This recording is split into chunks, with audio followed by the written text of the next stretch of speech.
সংসদের ভেতরে একটা গুণগত পরিবর্তন আনার জন্য আল্লাহ যেন তৌফিক দেন, জনগণ আমিন।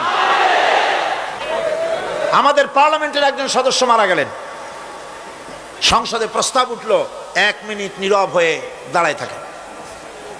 আমি বললাম, স্পিকার সাহেব 1 মিনিট দাঁড়ায় থাকলে যদি সওয়াব হয় তো 1 মিনিট কেন, আসুন আমরা 25 মিনিট খাড়াই থাকি।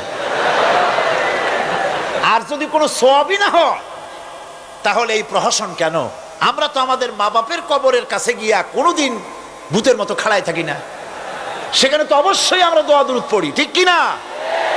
বললাম, স্পিকার সাহেব আমার মাহফিল যদি হতো তা আমি বলতাম সূরা ফাতিহা পড়েন, ইখলাস পড়েন, দরুদ শরীফ পড়েন। এটা আপনার মাহফিল, এটার গার্ডিয়ান আপনি, এটার অভিভাবক আপনি।